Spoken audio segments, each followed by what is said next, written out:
This is Duke University.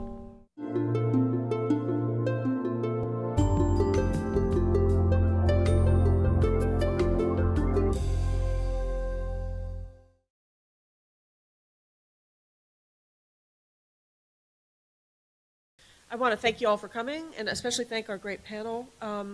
When the election happened last year, we were talking among the faculty and students about sort of what a human rights response might be. And one of the ideas that came out was how can we frame the various issues through a human rights lens. So we thought in September to focus on education as one of those questions about how human rights helps or doesn't help, or how we can look at issues through the lens of human rights. And I'll just read you what I sent to our panelists, which is the section from the Universal Declaration of Human Rights on education. And what it says is the right to education is reflected in international law in Article 26 of the Universal Declaration of Human Rights. Everyone has the right to education. Education shall be free, at least in the elementary and fundamental stages. Elementary education shall be compulsory. Technical and professional education shall be made generally available, and higher education shall be equally accessible to all on the basis of merit. Education shall be directed to the full development of the human personality and to the strengthening of respect for human rights and fundamental freedoms. It shall promote understanding, tolerance, and friendship among all nations, racial or religious groups, and shall further the activities of the United Nations for the maintenance of peace. So first of all, I'd like to introduce Mary Kay Delaney, who is, I'm going to get this right because I just put very, very small type on my thing. She's a professor in the Department of Education at Meredith College, and her areas of special interest include learning in sociocultural contexts, teacher education, and her recent research and teaching focus on pre-service teachers learning strategies to address the opportunity achievement gap. So can you maybe, Mary Kay, actually I'll just introduce you all just first. And then Alex Zagbayou is the Executive Director of Student U, which is a nonprofit that's based here in Durham that helps kids learn. And again, forgot the glasses. I love this statement on Alex's bio, which is she believes education has the power to be a revolutionary agent for people and communities and a means to create a just and equitable world. So Alex is doing that on the ground here in Durham. And then Steve Unruhe is a longtime teacher here in the Durham Public Schools. He started, I circled it somewhere. He started in 1986. Here in Durham. He taught at Northern High School for many years, and then he was one of the first teachers at the new Riverside High School. He recently retired, and now he's was elected to our Durham School Board. And then Mark Bailey is the principal at Maureen Joy Charter School, and is also someone who has a great deal of experience teaching in New Orleans, and has recently come to Durham to head up Maureen Joy. So Mary Kay, if I could just ask you to maybe start and talk a little bit about your work and what are your sort of primary concerns in terms of education at this point? Well, I have many. So one of my really big concerns from a structural point of view is that increasing segregation by race and class of students in public schools, that has implications for lifetime outcomes for everyone. And I think we can see in the news what happens when people don't grow up together in positive ways. I believe in the power of schools to make a difference in the divides between people, but we have to be intentional about that in schools. So one of my primary concerns as a teacher educator is giving our students the opportunity to learn ways of thinking about teaching and learning that operate from thinking about student strengths, recognizing student strengths, building on the strengths in their communities, and not thinking about students as not having this or not having that. So right now, that's a really big focus. There are other things on really concerned about what's going to happen with students with disabilities under the current administration. And that's been an area of bipartisan support for increasing access to education for over 40 years, and now we don't know what's going to happen. So those are my 2 or 3 primary concerns. So I'm Alexandra Zagbayou. Again, Student U, we are a college access and success organization here in Durham. We work primarily with students who will be the first ones in their families to go to college and start working with them in sixth grade until college graduation. So really seeing students to and through college is what we say for our students. And primarily we work with students of color, right? Upwards of about 97% of our students are students of color. So when I think about what are my concerns about the state of education, I think about how students of color fare in our public education systems, both during their schooling experience, but then how that also influences the rest of their lives. That is a starting point for me. It's something that I really think about. I think in this current moment in education, there are important conversations around charter schools, public schools, independent schools, and how that is creating an environment to educate all children in the ways that they have access to quality education no matter where they are. And I think that's something that I think a lot about. I think it's hard for me to think about schools, and I think about how we're funding our schools. I think especially in the state of North Carolina, and how do we say that we not just believe that compulsory education should be free, but we're also funding it in a level appropriate to make sure that all children have access to the resources they need in order to be successful. Those are things that I think a lot about. I think it is easy to list off all of the concerns, right? And I hope we have opportunities to also talk about where there are glimpses of hope in people who are doing good things and trying to make sure that our students are being well educated. But those are things that are at top of my mind, and I think we serve students of lots of students, and so DACA this week is a concern for me, right? And I think in the state of North Carolina that has somewhere statistics to say between either the 7th highest or 8th highest number of DACA students in the United States. That is an important question for us to wrestle with, how we're going to make sure that all young people have access to the resources and opportunities to live full lives.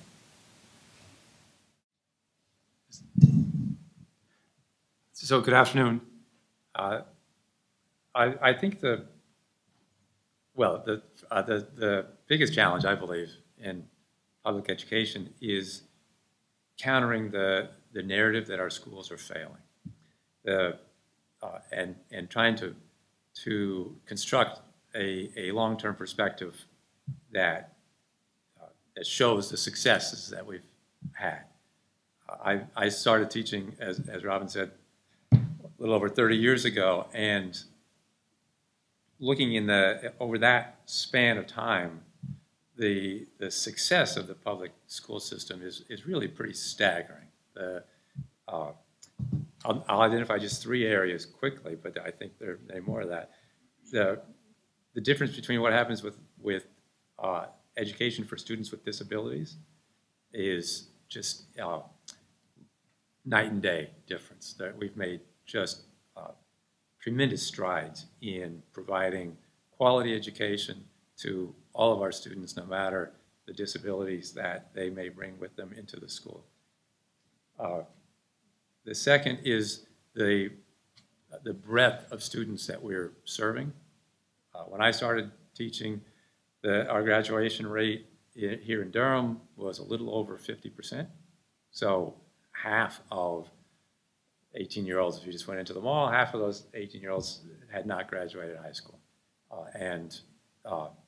Now 8 out of 10 of our young people graduate high school. That difference is almost entirely students who are coming out of poverty. Those students did not graduate 30 years ago. Many of those students are graduating now. The third area is in the rigor of what we teach. It's remarkable to me that there's this narrative out there that somehow we did a better job teaching students in the past than we do now. I know, because I taught math, that you could graduate Northern High School when I started teaching, having completed Algebra 2, and go to the University of North Carolina, Chapel Hill without any trouble. You met the requirements. You got in. Now, that's a minimal requirement to get out of high school at all. And that's true up and down the curriculum. What we expect from a third grader now would have been roughly what a fifth grader was being taught when I began teaching 30 years ago. So this myth that our schools are failing, to me, is our biggest challenge, while still recognizing how many challenges we face and how far we still have to go. Mark Bailey, the principal at Marine Joy. This is my third year there. So to give you just a snapshot of our school, we have the 650 greatest kids in Durham that attend our school, grades K through 8. To give you a sense of the demographics of our school, 55% of our families are Latino, 41% are African American. The remainder are Asian, white, or two or more races. But that's the Latino and African American have been the vast majority of our population as a school since we started in 1997. So this is our 21st year as a charter school. So as charter schools go, it makes us a dinosaur. 87% of our families qualify for free and reduced lunch. And I bring these really limiting statistics up just to sort of give you a sense of our student population, specifically in comparison to some other charter schools and to some other schools that have not necessarily taken the steps necessary to provide equity and access to all kids. So the idea of charter schools is to provide innovation and to provide choice for families, and that doesn't happen if you don't provide access. And access for us has been really sort of like three staples. One is transportation, the second is food service, and the third is language.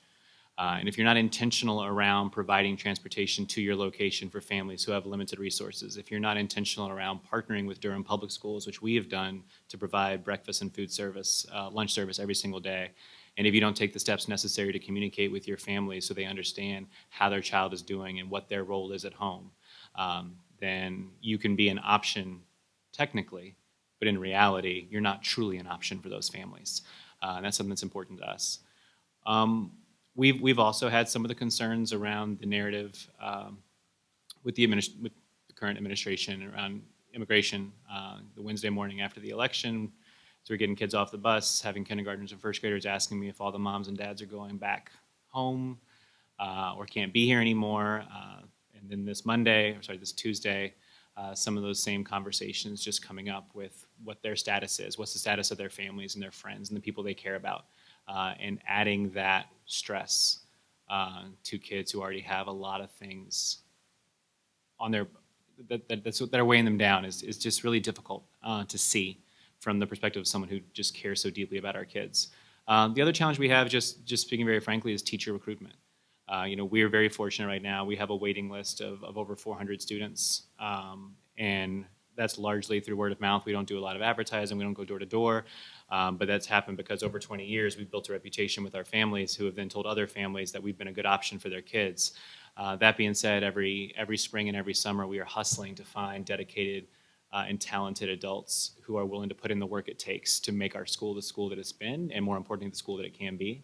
And so from a principal's perspective, seeing sort of like where we are in student enrollment and comparing that to where we are with teacher recruitment sometimes feels a little bit at odds with each other. Just to start with some questions, I think if you're thinking about this from a perspective of human rights, you have it's one of these kind of softer rights. It's not like the right to a fair trial or political rights. This is a right to a certain quality of life and a certain investment in society. So it's harder to both ensure that that education is being guaranteed under these terms, and it's also hard to measure if we're complying, with these ideals of rights. And so I wanted to ask you all to comment in your perspective on where we are in terms of the federal government at this particular juncture. Mark mentioned Title I, which has been an incredibly important federal program to ensure that kids who qualify under economic terms are fed, which is an enormously, I think also as an anti-poverty program, the school lunch program has been enormously successful.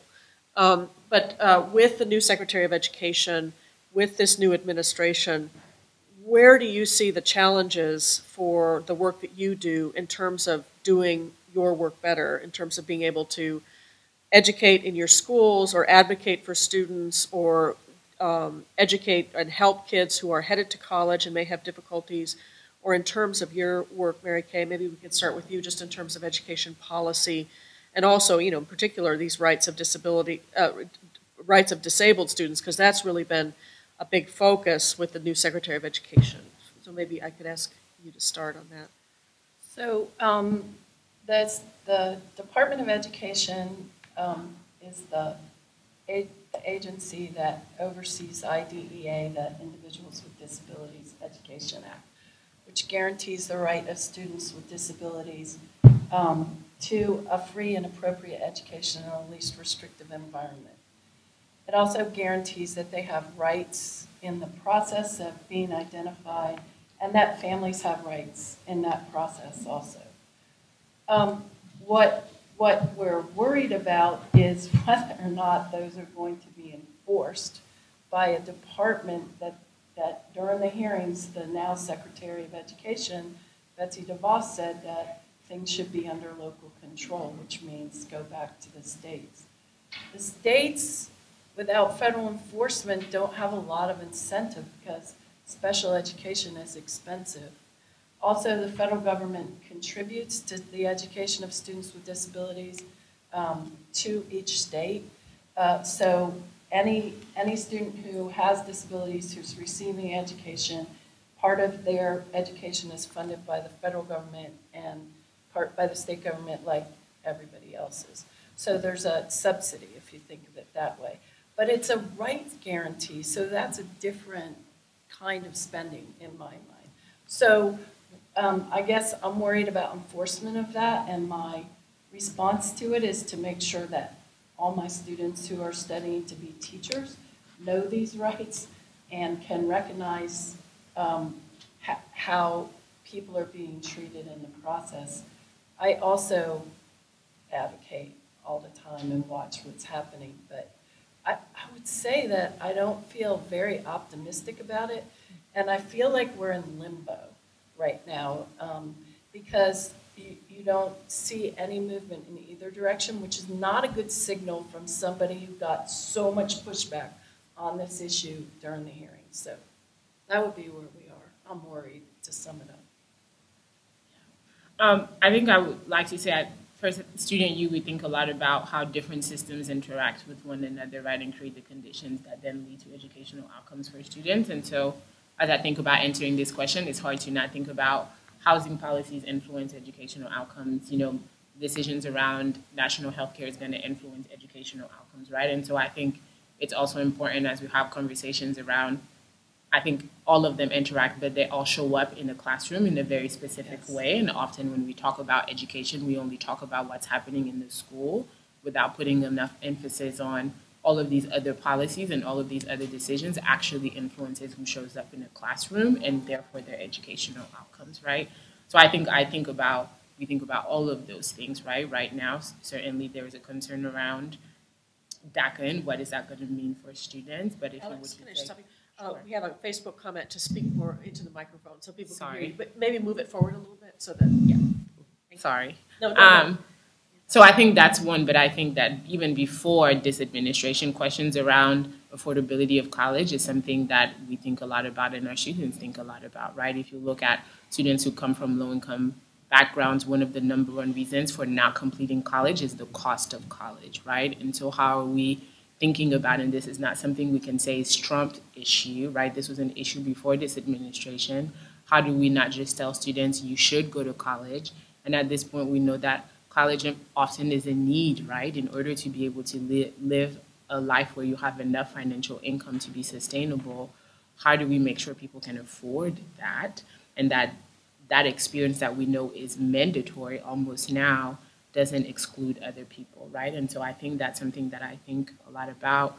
There were a lot of concerns about whether after school funding was going to remain, right? So 21st century funding has been supported by the federal government, and Student U, we are a recipient of one of those grants, and we're thankful that we are a recipient again, but honestly, we aren't sure. Is that going to last for the whole term, or are we going to be told at some point that those funds are not there? And we know that that's really important, right? That people are starting to talk about after school as the second shift. What happens between the ages of the hours of about 2:30 to 6 matters, right? You have schools like Maureen and other schools have extended their hours to make sure students are learning during those times. If there aren't funds to be able to sustain that, then what does that mean for the education of students?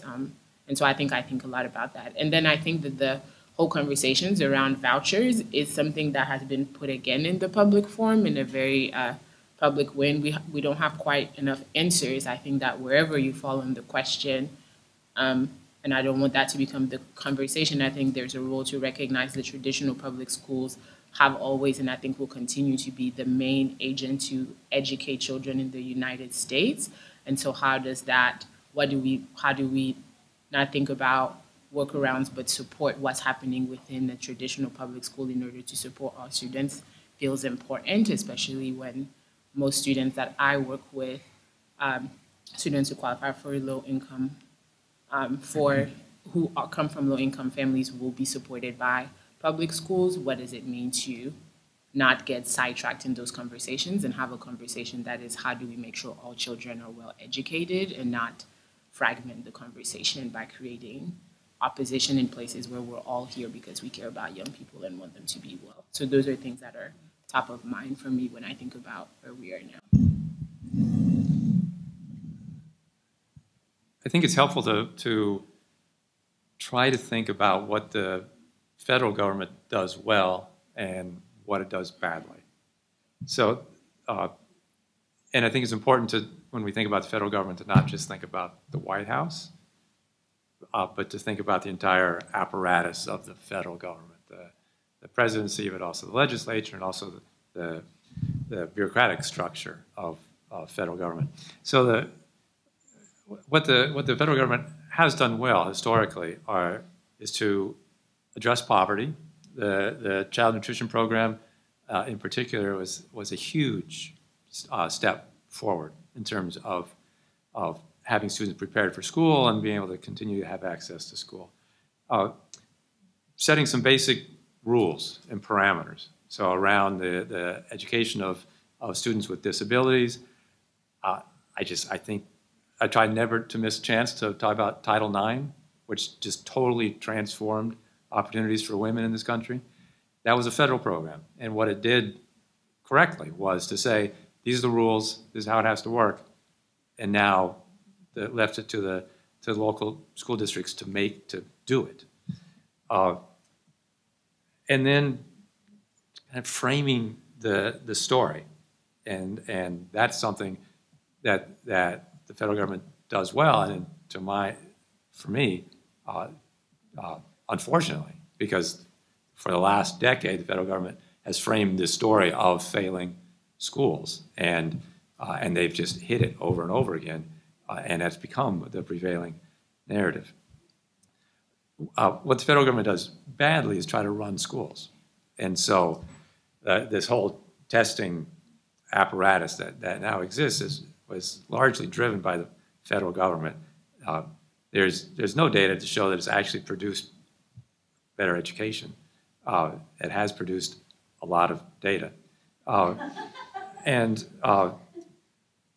then programs like vouchers. If there's going to be a debate about that, to me, it should be at the local level. Are there better ways to serve our students? The people that are going to know that are going to be at the local level. When that's mandated at the national level, to me, it is usually counterproductive. And I think a big problem for us right now is that the federal government has shifted its attention to spend most of its resources on what it does badly, and fewer of its resources on what it does well.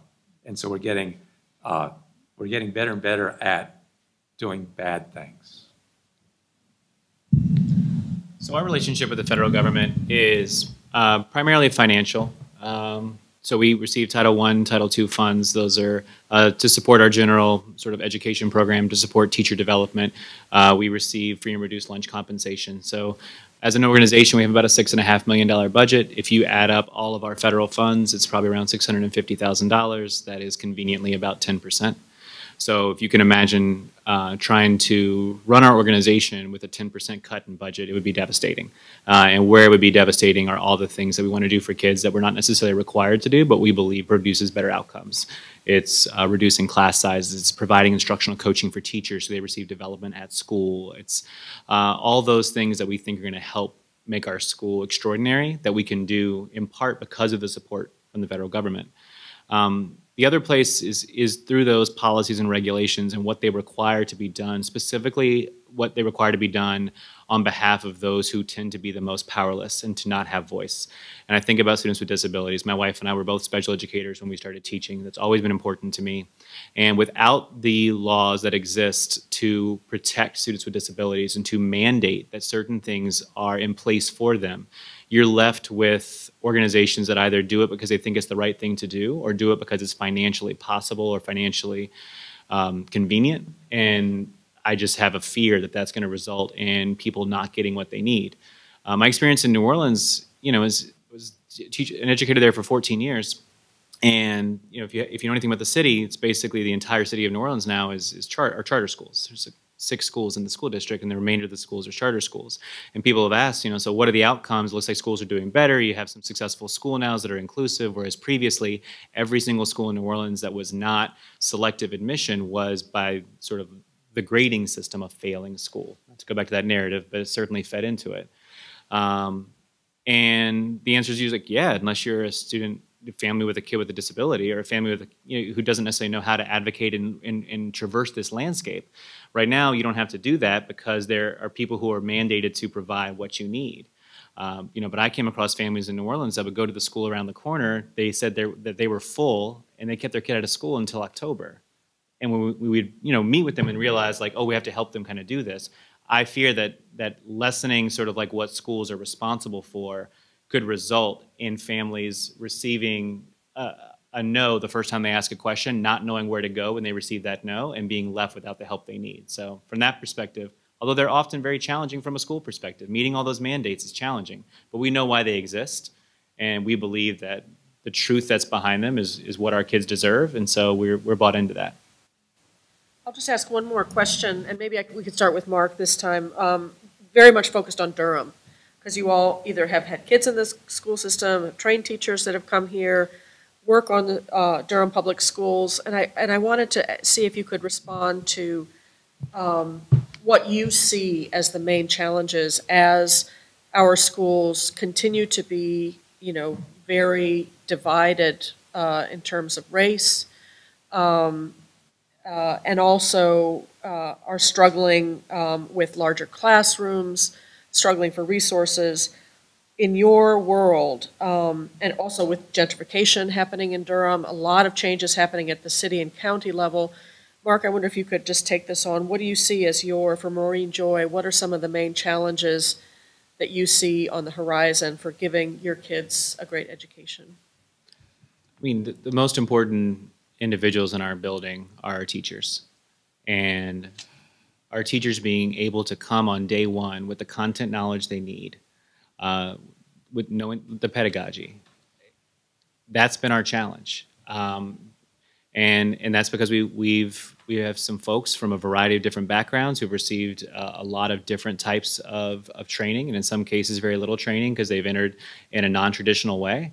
And closing those gaps for adults while they are engaged in a really challenging and time-consuming job.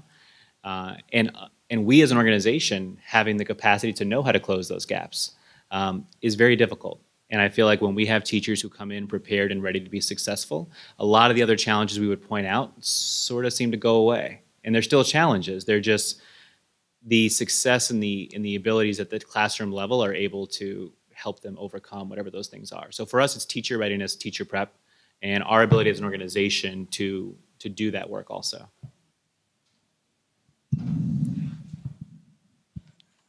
I do want to just take a second to point out that this is almost open house night for me. That between the audience and the panel here, I had the privilege of teaching a lot of your children.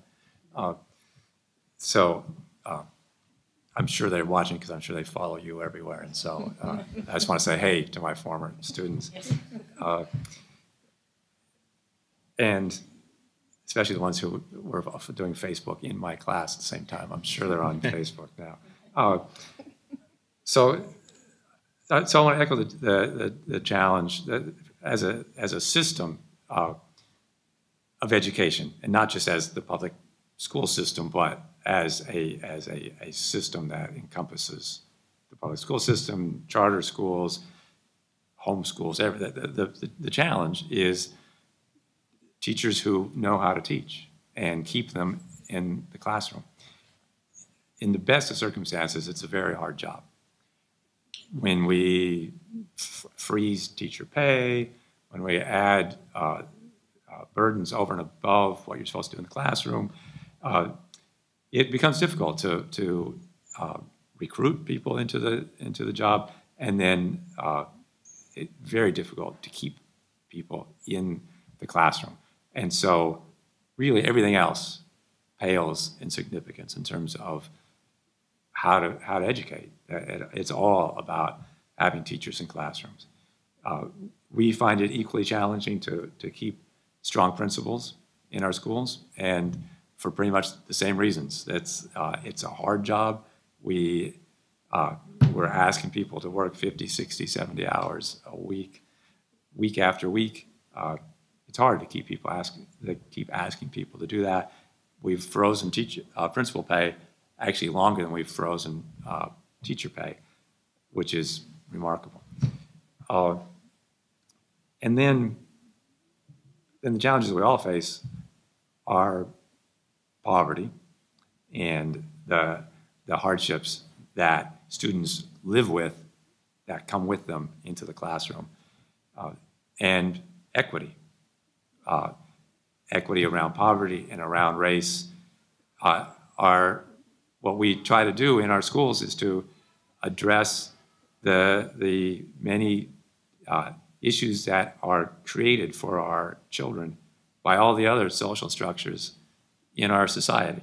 The challenges of race and poverty on health, on housing, on opportunity, on employment. All of those come in the students' backpack when they show up at school, and we do what we can, and there's more that we can do, but that is the challenge for quality education is addressing those in such a way that our students can be successful and move to where they want to go. I echo everything that has been said, and again, Student U, we work with students outside of school, so we support the schools that they work with. So I echo all those things. I think if we were to think about solutions, right, like how do we respond, I think that we're living in this specific moment. I think that's always been true, but policy matters, right? And so we can have better teachers, we can have a better equity lens in schools, but we still need policies, right, that also at the federal and local level that enables us to fund things appropriately, to prioritize what we should be prioritizing. And so I think, in my mind, solutions is not how do you just better and improve the quality of the services that are happening to students, but then also how are we thinking about what are the policy implications and how can we, schools, institutions like Student U, really be intentional around what's happening in our classrooms, what are the policies that are leading to these things, and how do we have a both-end approach? How do we support the students that's in our classroom right in this moment, but then how do we also create more collaboration around how do we create agendas that help push the conversation forward, right? And so if you were to think, so the school board and the Durham Public Schools have to go to the county commissioners in order to be funded, right? And the reality, I think this year, and Steve, you might remember more than me, but I went to some of those meetings because we know that that matters, right? If the county gives all the money for the budget, that is very different than if they do not, what if, and all those things, and their competing interests.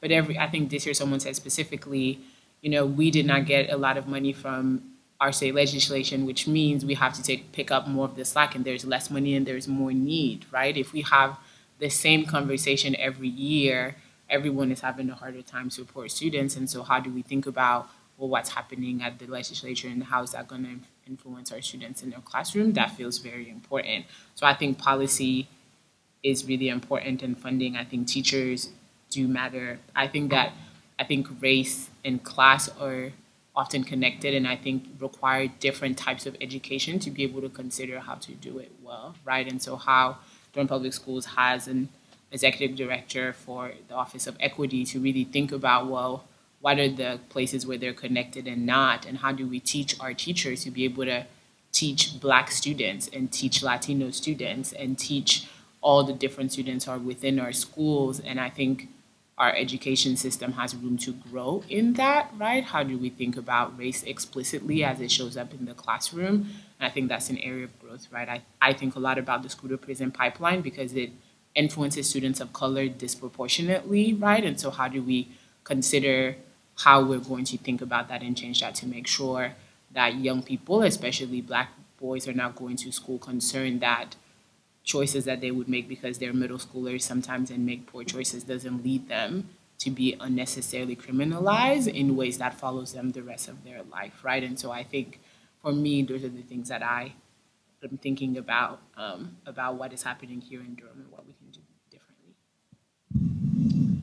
So I actually have pictures for this, if that's okay, because I think it's I want you to imagine that well, let me start. It says a story, imagine, and let's see. So the first thing, I want to tell you a little story in response to this. Now I mostly work with teachers, and I work with teachers all over the Triangle area.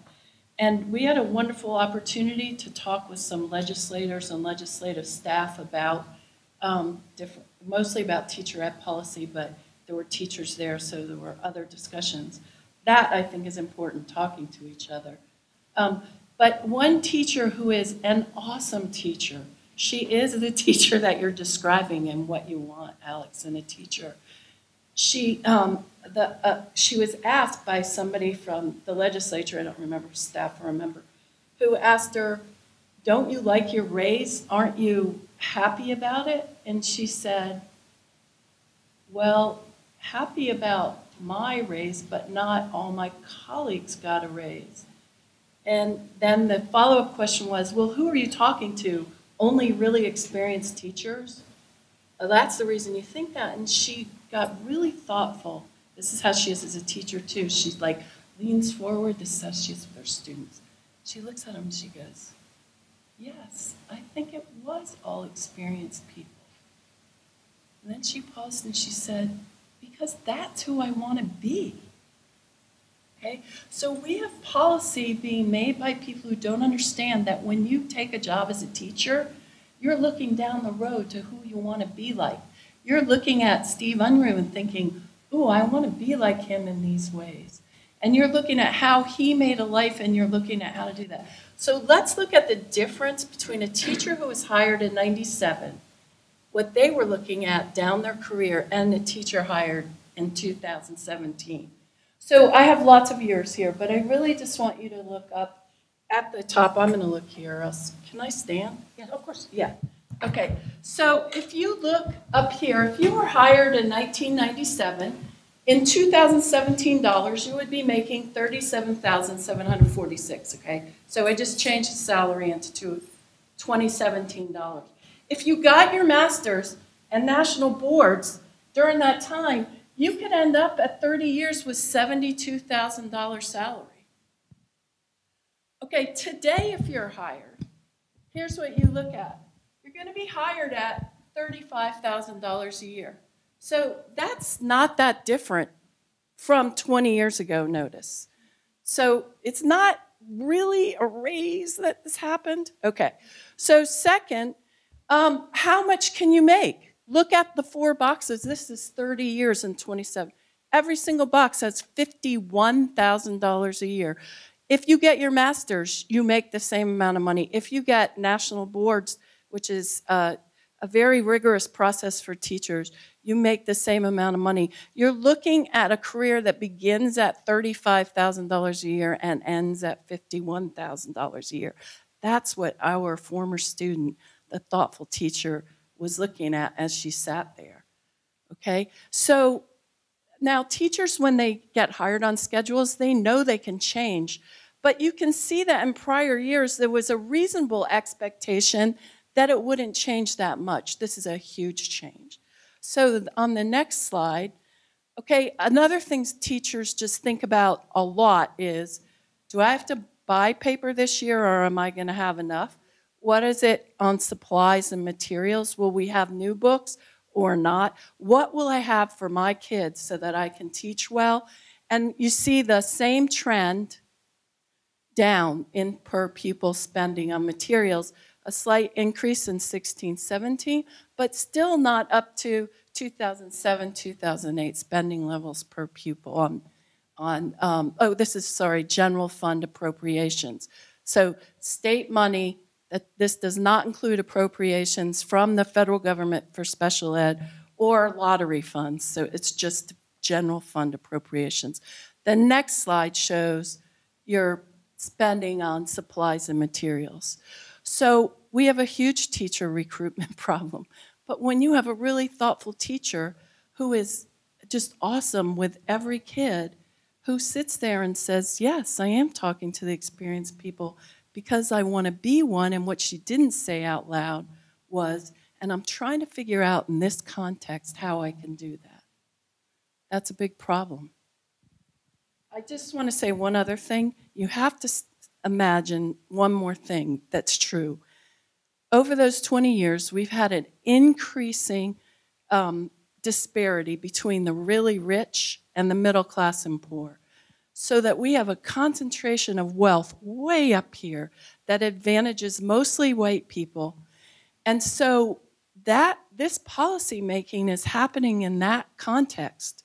And so the people in power appear to have, by their actions, less stake in what's happening in public schools. That's their perception. But I was reading in Oxfam about hunger and saying that the kind of distribution of wealth and income that we have around the world now, not just in the US, threatens rights across the board everywhere because it threatens democracy. So we have some time for questions. People have them? Any more? Just one quick statement since we're at Duke, and that is, I know that as a faculty member, I receive a Duke tuition benefit for my daughters, and I believe that Duke is the biggest employer in the area, and I know that there's a whole segment of Duke employees who don't receive tuition benefit for, don't keep going, you need to shout it, who don't receive tuition benefit, and so anybody here who's at Duke, from Duke, that would be a big change that could really help a lot of people in Durham, because I believe that the biweekly staff do not receive tuition benefit, and I believe also it's very likely that the biweekly staff is disproportionately African American in Durham. The other question I want to ask is, so Mark, you mentioned New Orleans, so the opportunistic shock that happened in New Orleans that allowed for the shift to charter schools was a hurricane and a disaster and a tragedy. Stephen, you mentioned the 10-year shift that's been much slower, but a kind of sort of shock doctrine shift in public schooling across the country. Would you like to say more about that decade-long shift towards charter schools and the narrative of failing public schools and how that shift has happened?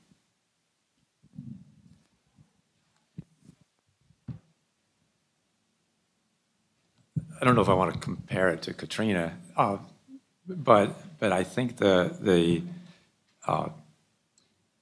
transition, excuse me, in public education has been going on, and it began as a bipartisan effort to address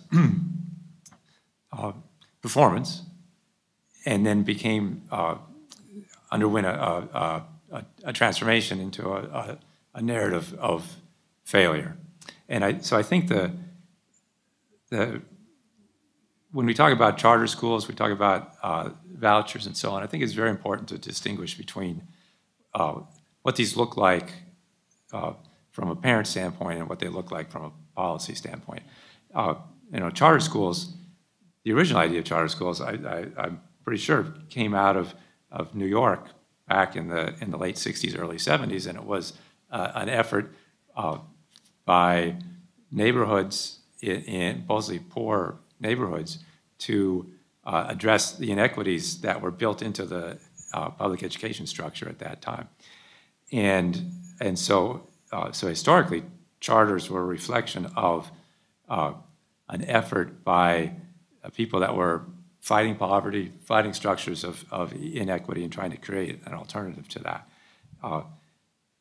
And I think to a large extent, for parents, still, what a charter school represents is a choice, is an option, is an alternative for their children. And there are many different reasons why people would make that choice. From a policy standpoint, I think that charter schools have been presented as a contrast to public schools, and are used to drive this narrative of failure. And I think one of our challenges as educators across the board is to address that narrative, to find ways in which we return to a vision of education as moving all of our children forward, and finding ways to be publicly accountable for how we do that, no matter what the individual structures are. So I think what we've seen is certain politicians and private entities take over really the narrative of public education and try to turn it into a zero-sum game in which some institutions are working and others aren't, and so we're going to defund the ones that are, quote, not working. And that's what I think we have to really address and move in a different direction. Mark, did you want to comment on the question? I can just speak to the situation that happened in New Orleans. What was interesting about it was, we mentioned that, I mentioned earlier that, any school in the city of New Orleans that was previously considered a failing school was taken over by the state. And those were only schools that did not have a selective admission process. So the vast majority of schools. The state quickly learned, like the federal government, they're not very good at running schools. They don't actually know how to run schools. And so then their reaction was to aggressively charter off every school that was in their governance, because they didn't want to be responsible for running the school itself. So it wasn't a very thoughtful transition. It was very much a situation where, they didn't have the capacity to run it, and you have charter operators who would come in and say, we'd like to run a school, and their response was, how about 3? Here's some buildings, here's some kids, they all need a school. And with that, you don't have the accountability you would want. You don't have sort of like the natural, one thing I liked about coming to Marine Joy, because I spent the majority of my career in traditional districts, and that's sort of largely where my heart is in terms of what I believe needs to be strong for communities to be successful. I love my school, but that's sort of like where my heart is as an educator. What I liked about Joy was that it was started by community activists in 1997 who are from Durham. That it was like a natural growth from folks who lived here for what they wanted to see for the kids they cared most about, as opposed to an outside force or something motivated by money or something that motivated by policy or politics or anything like that. I sort of feel good knowing that at least the origin was around closer to what I think Steve talked about happening in New York, where it was a group of people who just wanted a different opportunity for specific kids in their community, and they worked to create that opportunity. I think I'm reading a book right now, which I would recommend, called The Commercialization of Schools. That is fascinating, and I'm reading it to understand like the whole conversation around vouchers, charters, how did they start, and where it come from. So I would recommend reading it if you're interested. But I think in the original founding of charter schools, the idea was not only to create spaces where we could think about, we have students that our traditional schools are not able to serve. How do we create an environment where we can innovate? And I think the cycle was supposed to be closed by that innovation making its way into public schools, right? Into the traditional school settings where all students are going to be the #1 recipients of. I think as we think about charter school, and in some ways it's a failed promise, right? The innovation in those spaces, there is no conversation about how is what Maureen Joy doing really well influencing students at Riverside, and what is happening really well at Riverside influencing students in other parts of Durham, right? And so I think, again, when we think about the conversations, we have to start with what was the original intent? How did we fail that intent? But is there potentially a way to recreate or reimagine what is possible, right? That actually, if you think about startups, they start small, they try a lot of things until they figure it out, and then they grow, right? And so I am not personally against the idea of how do we create opportunities to innovate and try things, as long as we close the cycle of does that learning actually influence other schools? And I also think we have to question, are all charter schools actually that innovative, right? Because I think that is also a failed promise in a lot of ways. And so I think we have to be able to question those things. How do we not say it's not okay to try new things in a smaller environment? Because I do think that having smaller students, right? Riverside has close to 2,000 kids, I think. It is really hard to be innovative with 2,000 students, right? And so a small school can provide that opportunity for more innovation, right? The ability to be more flexible, but then how do we make sure that that learning is going back to the whole of the community? And I think that is a place where I think here in Durham, we have a lot of opportunities to be really creative around how do we create a table where all of these different educators are coming around the table and saying what is working where, and then how do we collectively use that knowledge and wisdom to influence all of our young people feels like important to me. And then I think the other thing about failed schools, I echo everything that Stevie is saying, and I would just like to say that if you were to think about other systems, so housing, employment, if you were to look deep into it and look at how they fare out for women, for people in poverty, you would see failed systems all around us, right? And so I think it's also important to consider that this is not something just happening in schools, it is happening everywhere, and school as the recipient of children who interact with all of these systems then become a place where we are seeing that happening. But in healthcare, you see disparities around people who are poor, around women, around people of color. That is no different than schools, right? And so to me, those conversations, we have to do a better job of connecting those conversations in ways that we try to isolate them, that actually don't give us neither the language nor the tools to actually get at real solutions. Because I think starting with schools as the unit and not the community, with schools as one part of the community, has hindered or stifled our ability to come to transformative solutions that can actually be better outcomes for all young people. Other questions? Yeah.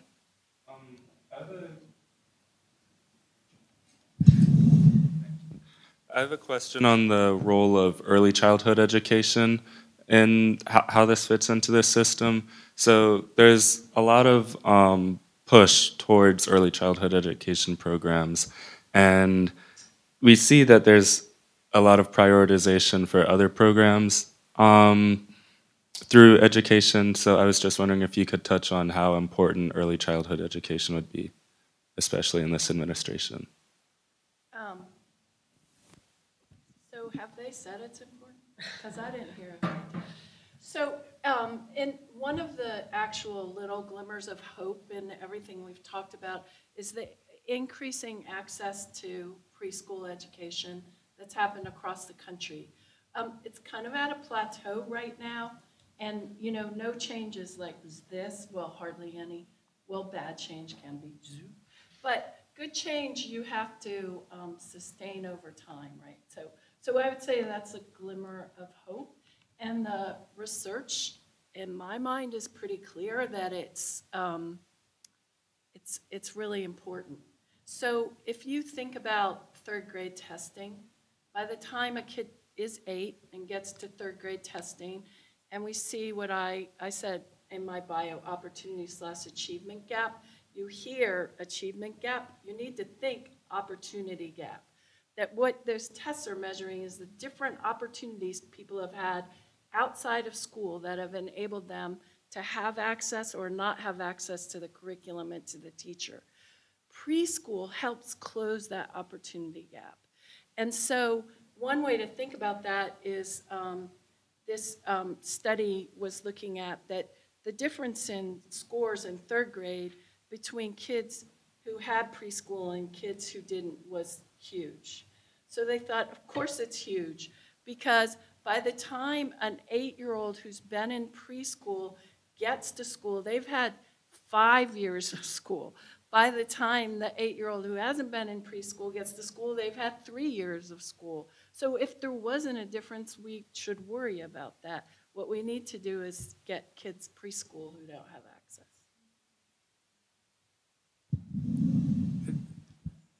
I think if we're lucky, the federal government will continue to ignore pre-K because my sense is they would screw it up. I think pre-K is actually a great example of how real change happens in this country, because you're right. I mean, there's this broad movement across the country that recognizes how vital high-quality pre-K programs are for addressing the opportunity gaps that our children face. Here in Durham, we have a task force has made a recommendation that we have universal pre-K. The county government, despite all the other challenges that Alex addressed earlier, has made it a priority. Around the country, you see state and local governments addressing this and moving more aggressively than on most issues towards putting this in place. What the federal government can do, and when it stays in its lane, the funds that they do provide for pre-K are mostly around students with disabilities, and those are very helpful. And those programs are amazing programs. Did not exist 30 years ago. And so if we can keep the federal government doing what it does well and not telling us how to run pre-K, and our local and state governments can continue to push forward, I think we're going to see a lot of progress in the next 5 to 10 years. Lou, go ahead. So thanks so much for this. This has been really informative and really great, different points of view. I want to apologize. I was looking at my phone while you were talking for a couple of reasons. One, I wanted to fact check something you said, Amy Laura. In fact, biweekly employees at Duke are eligible for the tuition benefits. So I just wanted to throw that out there because I wouldn't want somebody to not seek a job at Duke. I know there's a large segment of our okay, but it's not all biweekly employees. So I mean, you just want to be careful about not overstating that. There's an HR policy. Yeah, here you go. I mean, it's changed. Anyway, that's a very minor point, so I don't think we need to get into that so much right now. But what I was also looking at is the NC legislature is having their discussion about education this morning, and so you may not know that 48 schools have been announced as being eligible for the innovative school district, so takeover by charter schools, while we've been having 48? This conversation. Yeah, so in the state, and us, a handful in Durham were included. So that's just, like this is happening. There are lots of things happening in real time while we're talking about this. But the bigger issues that I wanted to ask you about is the relationship between education and jobs, I guess. I mean, because I think you were, when you talked about democracy, and I feel like that's falling out of our conversation about education, and especially this week with Labor Day, everything I've been hearing on the radio all week has seemed like, how do we educate our kids to get the jobs of the future instead of a different kind of conversation? And I'm wondering, as educators, as people involved in policy, how are you experiencing that kind of pressure? I think this goes into the framing discussion you were talking about, and what can we do to push back, to kind of retake democracy instead of capital? I feel like education is serving capital, and that's everything we're talking about now, instead of how education serves humans, you know? So, and arts, and also, I've not heard any mention about arts and activity. I mean, just like recess and things like that, something that we hear a lot about in informal ways, about how this is being cut out, how the arts funding is being cut out of our schools, and how can we reclaim that? What are we as citizens, how can we help you do what you want to be doing better? I guess that's kind of the core question I'm trying to get at. Thank you. Sure. I can answer that in a number of ways. So I think there's like the philosophical part of my brain that once you enter that, like, what is the purpose of education and how do we talk about that, and that being really important. And then there's the other part of my brain that thinks about the students who I work with and who serve in my experiences, and I think sometimes those are in tension, right? So I serve on the advisory committee for an organization called Made in Durham, which the whole purpose of Made in Durham is to really think about how do we ensure that what is happening in the classroom and connecting students to their education to potential job opportunities. And so I think here, I think there is both that we are losing the idea that we should educate young people because we should, but at the same time, I also think about like education as Maslow's hierarchy of needs, right? And so it is interesting to have a conversation with someone who is concerned about the financial stability of their home and for whom college and all other educational choices is a means to get to a place of stability, and have a conversation around how that's not really the purpose of education, right? And I think we need to grow being able to have a both and approach, right? That the way that we educate young people should be in a way that enables them to understand democracy, their civic duties, what does it mean to live in a world that is just and equitable, and build that, while also recognizing that people need to be able to have that type of an educational experience that enables them to be able to have access to a workforce that values their skills and compensates them appropriately. And so I think that in my mind, I think the either or is a dangerous conversation, and it needs to actually be raised to a both and, right? The reason why I'm able to sit here and have a conversation with you is because I had an educational experience that enabled me to have the, in some ways, liberal arts understanding of education while giving me the skills to be able to have a job. And I think there's a completely different conversation around access to employment that is also sustainable for people and that pays people enough to be able to live well, regardless of how many degrees they have. And I think that that is, to me, also an important conversation that needs to be had. And I'm not sure where it fits in our current conversation, but one that I think a lot about, right? To make even a college degree worth it, if you consider for some of our students who want to go to Duke and who might need to take loans, right? Like, what does that look like if you get an education that you actually can't afford, based on the graph that Mary Kay just showed us? That feels important too. I think we've inherited an intellectual history that puts a false dichotomy between vocational education and other kinds of education. So the way I think about it is, I watch the guy who works on my car, who would be considered vocational work, and he does no less abstract thinking than I do when I'm writing a paper. So how do you have an education where you can meet people's needs to be able to do and have a job? And also, it doesn't have to be separate. He also needs to know that his job is influenced by the policies that are made in the area and what happens. But when I say educate for democracy, I mean it broader than knowing about government, and I mean about living in community. That work is part of living in community, and it's definitely an important part of adulthood, living in community. And it's not the only thing. The and/or happens because our education policies are based on neoliberal ideas that are consumerist in orientation. And so we think we can divide learning into these discrete bits, measure them. They can then be boxed by any number of publishing companies, sold, monitored from a third place, and then tell the teacher who knows more what to do in the classroom. So there's a whole industry around thinking of education for work also. So I just did a critique that has nothing to do with work per se and could actually get a lot of people fired, but I have tenure. And I know that's a privilege, and that's why I'm raising it, because that's what I'm supposed to do.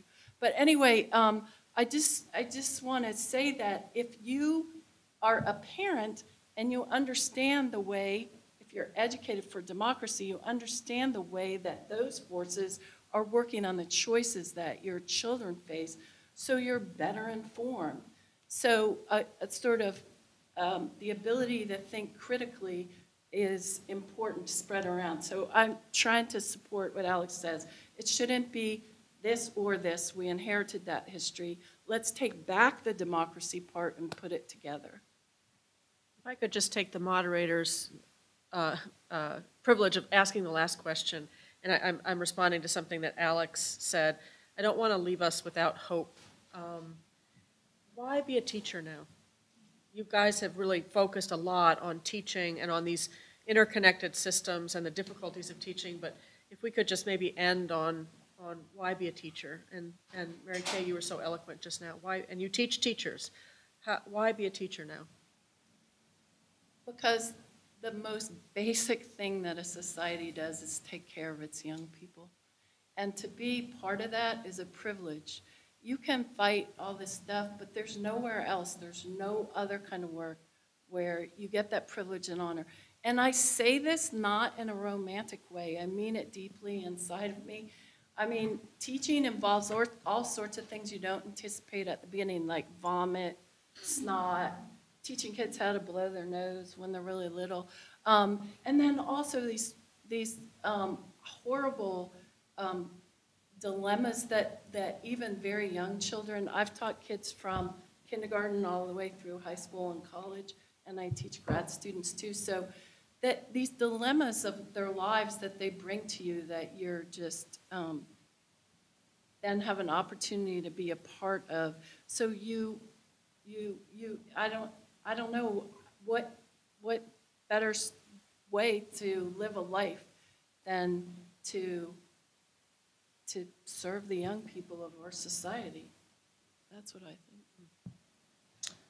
I would say lots of reasons. I think one, if you ask most people about who's been influential in their lives, they will name teachers, right? Like at some point, a teacher either opened that door or closed it. And so when you think about the opportunity gap, as Mary Kay has said it, I think why being a teacher? Because teachers often are that either open or close that door. And so being at the place where you can support young people feels to me really important. And I also think because teaching is, while it is very hard and I don't have the amount of experience that all the other three people have, although I work with young people, I think it's also an incredible learning experience for yourself. Like all of the things that I thought I knew about the world are challenged every day by working with our students and their families. And I think that is something that I think is a blessing of being an educator, right? And everything that I now believe maybe 10 years ago were very different, but being able to do life with people in a very intimate way that a classroom and teaching provides you the opportunity to see, I think is hard to pass up or to have elsewhere. A couple weeks ago at during the eclipse, I went out to the City of Medicine Academy, which is our little small high school outside of the hospital, and those and the science teachers had pretty much the entire student body out in front of the school, and to hear kids, all kinds of kids, put on a pair of glasses and to look up and then just say, "Oh my God," or "Dog." That was the moment when I remembered why I was a teacher for 30 years of those moments. So there's the rewards, there's the abstract rewards, there's the long-term rewards, of seeing the students that you taught, preferably that did not vomit in your room, but still, the ones that you taught come back.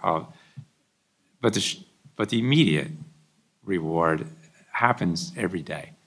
And I don't know any job that has that reward. It's a remarkable feeling when that happens.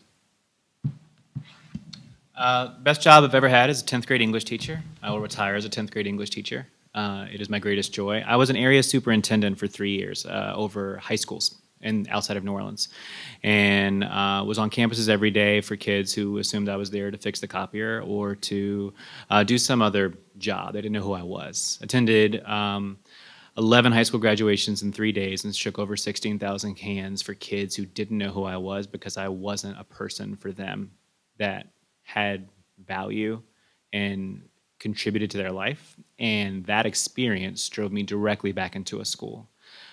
Selfishly or not, being around kids every day and being able to be someone they can count on, be someone they look up to, be someone that they believe in and helps them believe in themselves is just an absolute drug that is hard to get away from once you've had it.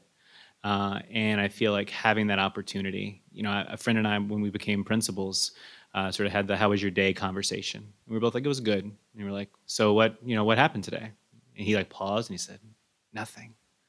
And we realized it was a little bit depressing because in a lot of other jobs, like a great day is just nothing goes wrong. A great day as a teacher are stories on stories on stories that you share with the people that you love, that you can't wait to say what happened funny that day and the aha moment that you saw. And I've never had a job that does that the way that teaching does. And you can't do it for you have to do it in spite of all the things that we saw up here, but because of that charge and just that inspiration you get from being someone who means so much to kids. Thank you so much, you guys. This has been great. And that was actually a Facebook question, so we had our audience as well. But thank you so much for coming, and Thank you. Thank you all for coming. Thank you.